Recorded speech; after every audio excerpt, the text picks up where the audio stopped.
राणे वेडे झाले म्हणून काय आपण वेडे व्हायचं का ना म्हणा तुमच्यात दम येतं का काय प्रॉब्लेम निवडणुका घ्यावा लागतील आणि जनतेचा पैसा जो आहे तो या ठिकाणी वेस्ट जाईल. जनतेचा पैसा वेस्ट जाईल ही भूमिका वेगळी, परंतु असं जर होत गेलं तर लोकप्रतिनिधीमध्ये असं सतत कार्य करण्याची प्रवृत्ती बाळगावेल, तीही महत्वाची आहे. शेवटी तीही थांबवण्याची आवश्यकता आहे. निवडणुका होतील नाही होतील हा वेगळा मुद्दा आहे, परंतु जर अशा पद्धतीनं न्यायालयाने दोषी नाही ठरवलं किंवा न्यायालय दोषी असूनही निवडणूक अँगलनी न्यायालय हा विचार करत असेल तर मला असं वाटतं हा कायदाच बेसिक लोकप्रतिनिधीवर अशा पद्धतीनं त्यांनी चुकीचे काम करू नये त्याच्यासाठीचा कायदा आहे. आणि म्हणून जी काही कार्यवाही कायद्यात आहे त्या दृष्टीनं ती कारवाई झाली पाहिजे. दुसरं नाना पटोलेंचं पण वक्तव्य आलेलं आहे.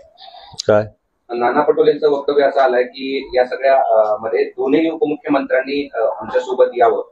आता भाजपा निवडणुकीत पुढे उभा राहणार नाही अशी त्यांची व्यवस्था करून ठेवणार आहे.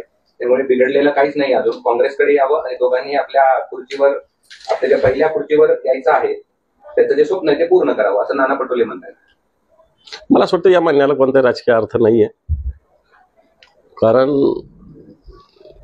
असं ज्या पद्धतीनं आता महाविकास आघाडी काम करते तेही काम करतात म्हणजे सत्तेसाठी, मग त्यांच्यात आणि आपल्यात काय फरक राहणार आहे हा प्रश्न माझ्या म्हणजे आमच्या संघटनेच्या मनात राहील.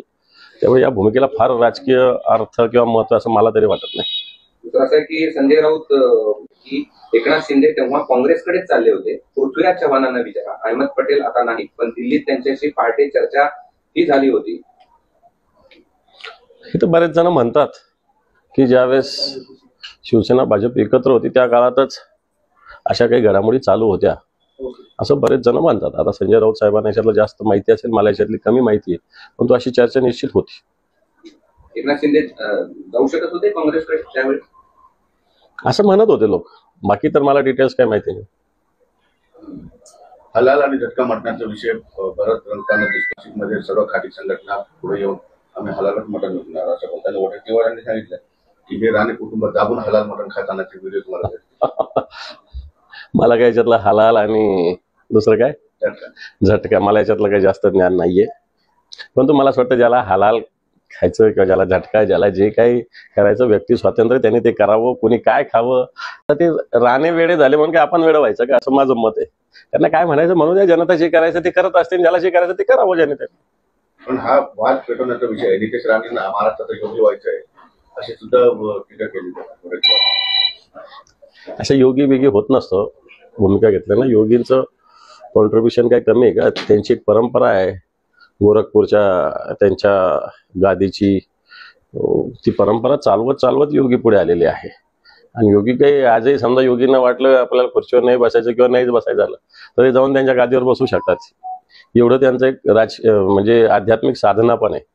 मला वाटतं नुसतं राजकीय भूमिका घेऊन काही कोणी योगी बनत नसतं. योगीला योगीच शब्द त्याला असला पाहिजे माणूस. हे काही योगी म्हणता येईल का यांना? यांनी काय मला असं वाटतं कोणाच्या डिटेलमध्ये जाण्याची आवश्यकता नाही, परंतु असं काही होत नसतं. एक सोडलेले काही असतात ना, उगाच टाकून बघायचं. त्या भूमिकेला कोण भारतीय जनता पार्टीचा एखादा माणूस सपोर्ट करतो पाहिलं का आपण? कधीच नाही. अशा भूमिकेला काही अर्थ नाही आहे. कोण म्हणतं काढायचं?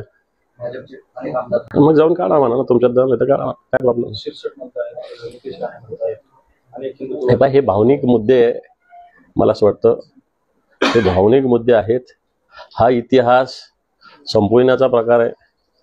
आणि मग छत्रपती शिवाजी महाराजांनी प्रतापगडावर अफजल खानाची कबर कशासाठी नेमली होती? मग शिवाजी महाराज चुकले होते का? इतिहास तर राहिलाच पाहिजे ना. या अफजल खानाचा इथंच कोतळा काढला आणि त्याला इथंच गाडला सांगता आलं पाहिजे ना. या औरंगजेब इथं या महाराष्ट्र लुटायला आलो पण त्याला इथंच गाडलं, या रत्नापूरला खुलताला सांगता आलं पाहिजे ना.